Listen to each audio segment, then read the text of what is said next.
So as promised, this is a review of the Xiaomi Redmi Note 2.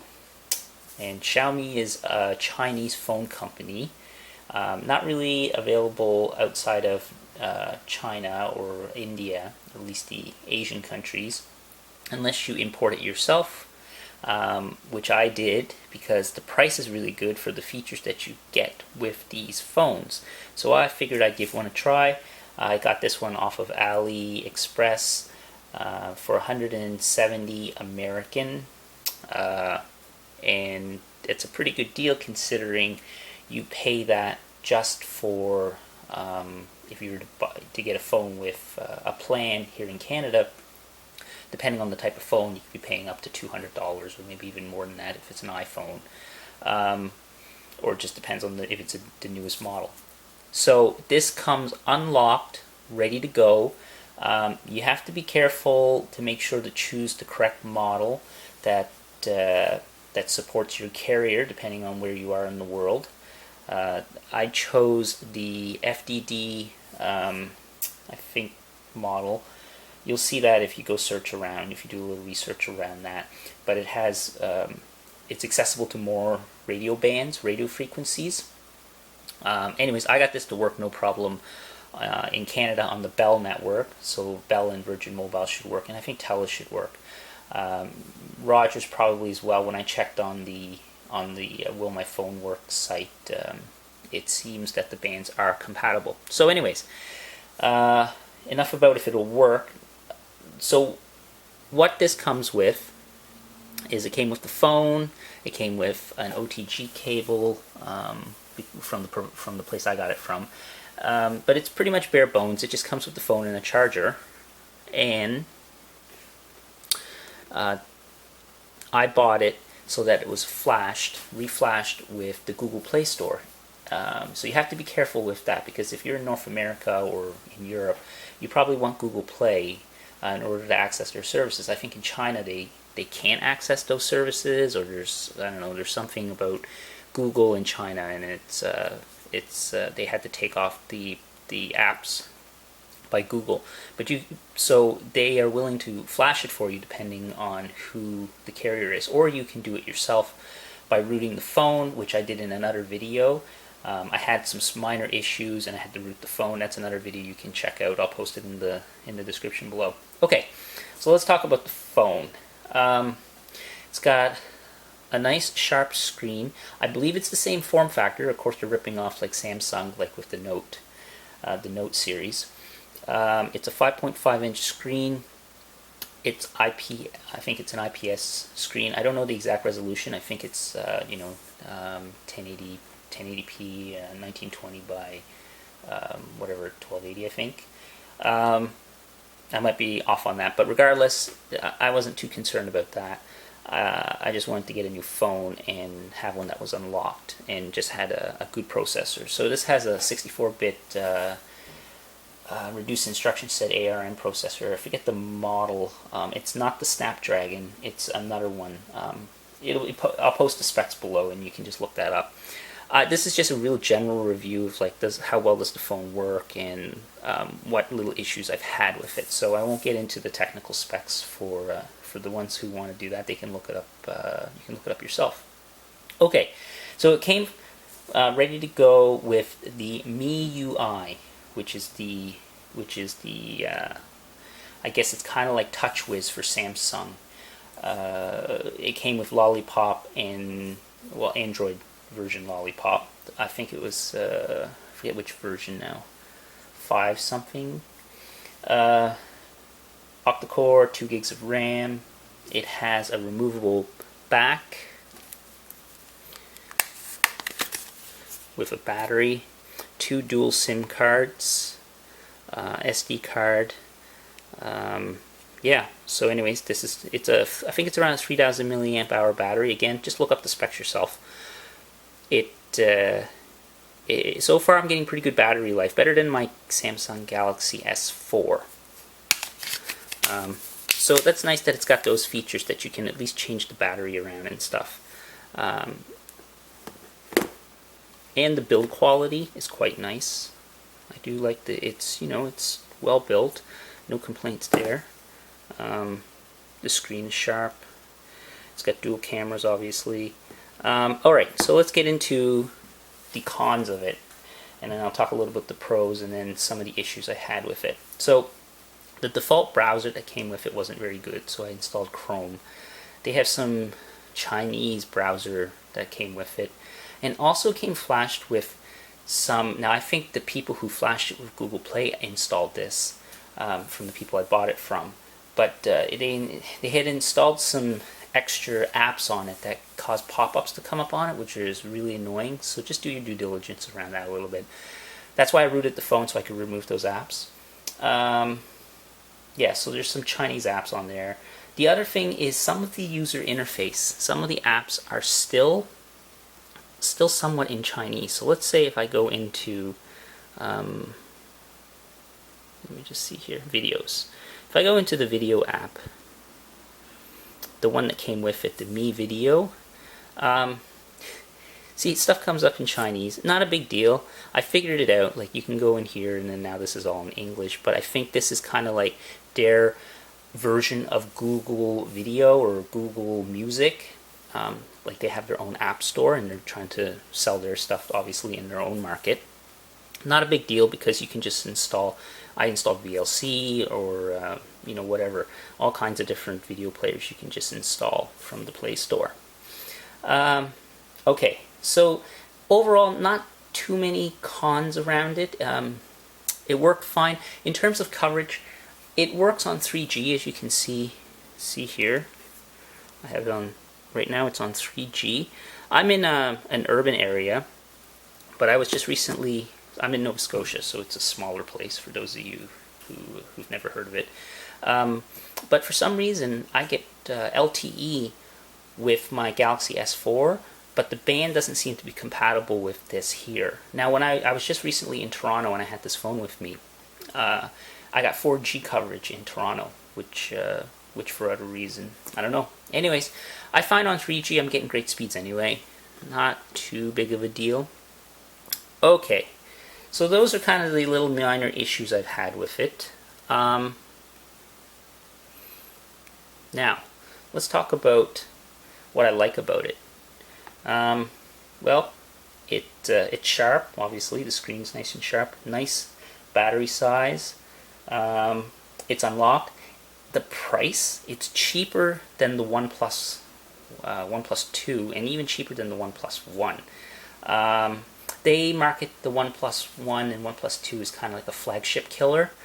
The only thing is, I think the new version you can't even put an SD card in it, which is a requirement for me. It's, for some of you, it might not be a big deal, but it makes it so that you have to purchase the larger one if you want more storage, whereas this, you can just pop in a new SD card and you can store stuff. However, there is one other con around the SD storage. You can't move apps over to the SD card like you can, say, if any of you are familiar with the Galaxy, the Samsungs, you can go into the application manager and move the application to an external storage. So if you have a bunch of games downloaded, you can individually move those over. With this, I haven't been able to unless you root the phone and install another app. So it's possible, but it might not work all that well. Just keep that in mind. Also, this was a 16 gigabyte version I got. More than enough for my needs. Okay, so what else is there? The camera is nice, loads quick. It's just your basic camera. Takes pictures quickly. The videos, I took some pictures and videos. The quality is great. I quite like it. It's not going to replace your point and shoots or your mirrorless digital SLRs or digital SLRs, but works really well. I don't know if you just heard that beep, but that was my computer, and it automatically synced over to my computer anytime I take a photo. I use Dropbox to do that, just as an aside. The sound is good in it. Didn't have any issues with the sound. The speaker's clear. It's got one big speaker on the bottom here. I won't bother to play anything because it probably won't come out very well on this mic. Like, I'll maybe hop on YouTube, just show you that plays videos.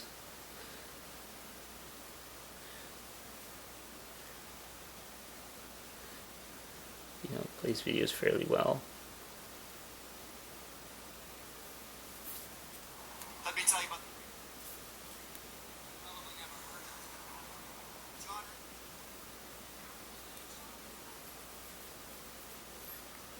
So this is the YouTube app. It's clear.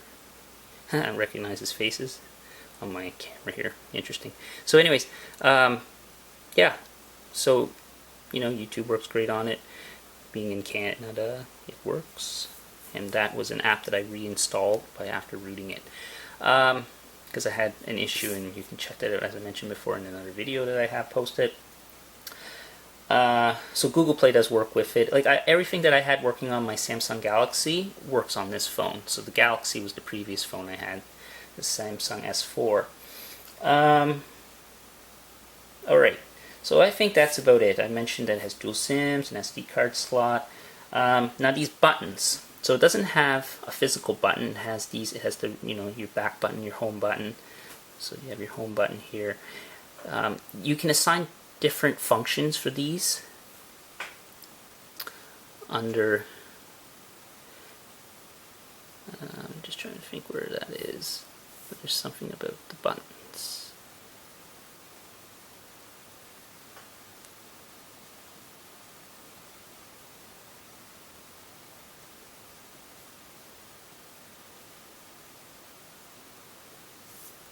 Anyways, I can't find a setting right now, but I did reassign some of these buttons. And what that allows you to do is if you long press on these buttons, so if I long press on this one, it starts the task manager, and I can kill apps just by doing that. So that's kind of handy. You can do, if you long press on the home button, you can launch Google Now, or you can launch any other application, some other voice commands, a voice command recorder, so you can do hands-free actions. If you hold down on the back button, it can completely close out of an application. Let's see here. Yeah, see, so it force quits. So that's kind of nice. You can assign various functions to those buttons. Same with the volume button and the power button. You can assign functions to the volume button to wake it up, I think, when it's locked. So it's got all the same features of Android for unlocking. Right now I have it just that you swipe up, but you can do keypad, you can do a pattern, which is one I quite like. Now, what issues have I had with it? Oh, incidentally, I should mention the GPS. I've tried the GPS out on it. It's a hot start, works quick. From the time I turn it on and off, it only takes maybe a couple seconds to launch. Okay, let me just go through the UI a little bit, and then I'll talk about some issues I had that I figured out with it. Okay, obviously you can do your widgets, so you can add various widgets here. And then when you pull down from the top, it has a music player up there. It also even tells you how much data you've used, and you can assign an amount of data, and it tells you in this home screen up here, or in this pull down, I should say. And then here it's got your standard things that you can turn on and off. So if I wanted to keep it in vibrate mode, or if I wanted to mute it, I can mute it. Wi-Fi hotspot, turn that on, works well. There's the GPS to turn it on and off. The flashlight, let's see here. So, okay. Adjust your brightness and all that. So anyways, if you're familiar with Android, all that stuff is here. Okay, so it has a built-in gallery that came with it, but you can customize all that to the ones that you like, so you can download them from the Play Store again. So to make folders, say if I wanted to take this, I could create a folder like that just by dragging over, which is kind of nice. It's kind of handy. I can remove it back out. Alright.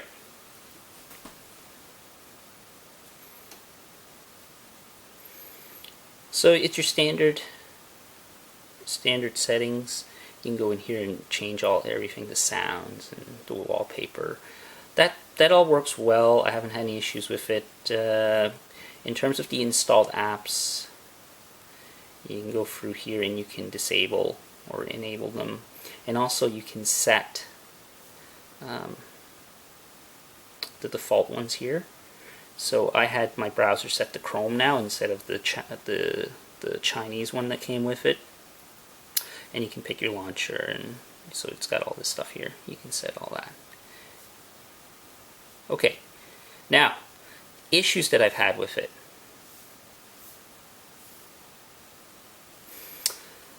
So notifications. I had some issues with notifications here, and you can manage the notifications. And with Lollipop, you can have cards that come up when it's on the home screen.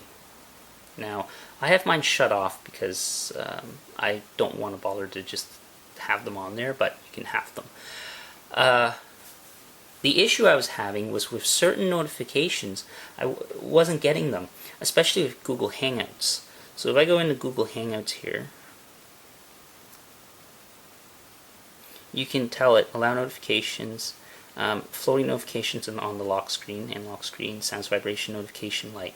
Even though I had all this stuff turned on, I was not getting notifications when people were sending me messages. And I finally figured it out what was wrong. I had to add the notification under security or privacy.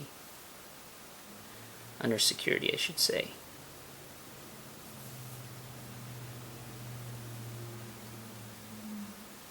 Kind of hard to do this through the camera. So under security, there's this permission section, and there's a thing called auto start. And what was happening was the MIUI is so efficient on not allowing things to run, killing the battery, that it wasn't letting Google Hangouts run, if any of you are familiar, say, with Windows, as a service, so it runs in the background. So what I had to do was I had to go in here and actually tell it to add it as an auto start. And what that does is once it auto starts, it doesn't necessarily mean it'll launch. What it does is it makes it launch resident in the background so that it stays, it's polling, I guess you could say, and waiting for push notifications, or it's checking for the notifications. So after I turned that on, I was able to get Hangouts to work. I also added email in there. Although email was coming through, I wasn't having an issue.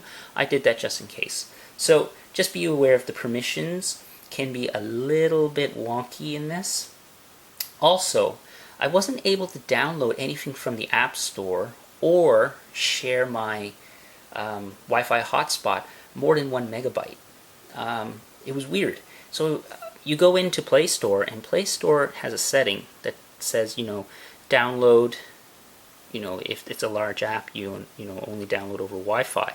Well, I think the default is like, 10 or 15 megabytes, but I wasn't even hitting that. Like just about every app I tried installing via data services, not Wi-Fi, I was getting a message coming up saying that it wouldn't install. Even though I clicked off, install over, via data services and not Wi-Fi, explicitly telling it, it still wouldn't do it. It would just hang and nothing would install. So I figured it out. And what it was is you had to go under downloads, so they have a downloads setting, and you had to go in here and you had to go under settings and you had to change the download size limit, because this overrides, this is at the system level, and it overrides any applications. So here you can have like always wait for LAN. Now, it was set to 1 megabyte, which was pretty conservative. It depends. If you have a small data plan, maybe it's not. But I have a very large data plan. So I set mine to unlimited, so I wouldn't get that notification. I like managing it myself. Plus, it wouldn't, if you're Wi-Fi hotspotting, you don't want it to disconnect. So that's just something to look out for. The phone also has notification light, and it's up here and it blinks. For if you get a text message, you can set it so that if you have, depending on if you're getting a text message, if it's an email, or if it's just a general notification or phone call, it changes to a different color. Let me just see if I can find it here. So notification light. So here you can set notification light color green. I have my call light violet and blue. So let's just change it here. You can see there it blinked red. I'll put it back to blue. You can see there, right there's where it blinks. So it's the push notification section, which is quite nice. It also has an FM radio. Oddly, you see right here, I'm not going to launch it here because I don't have headphones plugged in, but yes, it has an FM radio, which is kind of neat. It also has this feature for searching. If I swipe up this way, you can search the internal of the phone to find an app or something. The other thing is if I swipe this way, I can go one-handed mode. So this allows it to be shrunk down into a smaller, so you can operate with one hand, which is kind of neat.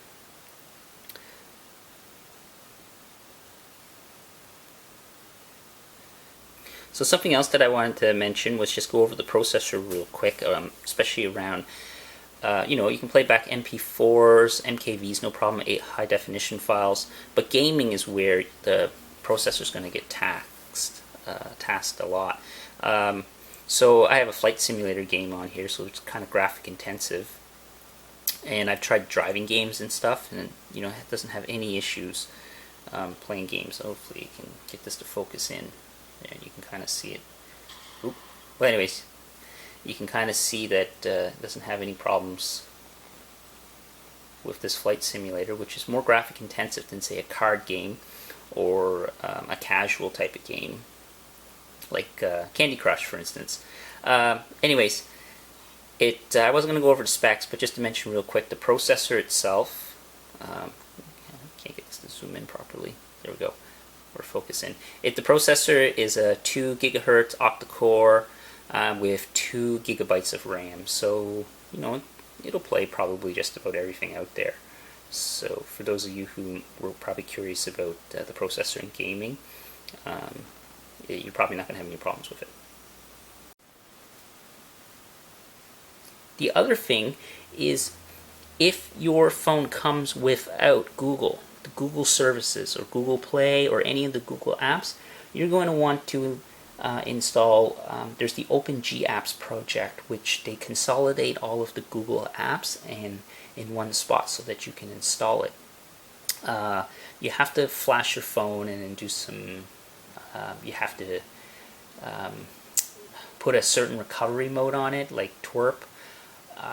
And also you need to be able to change, I think, the loader on it. I'm not too sure. I haven't done that. I have flashed this phone, but I haven't done the actual GApps thing because the Google services on mine works fine. Just be aware of that. If you're buying this phone, you're importing it in outside of, into a country that, outside, I guess, of China, it may not have Google Play, so just verify from the place you buy it from. Yeah, so overall, I'm quite pleased with it. It works well. If you have any questions, post them in the comments below. I got everything to work on it, so I'm not going to go through and mention all of the technical features or anything. I just wanted to give an overview that, yes, indeed, this phone works. It works well. I really like it. The only issue I'm having is I'm having a hard time finding a case for it. So I'm going to search around for that.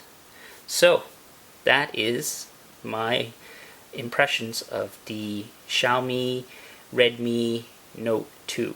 That's also a mouthful to say. So, alright, thanks for watching. If you have any questions, post them in the comments below, and I'll, if I can answer them, I'll answer them. And, alright, thanks for watching.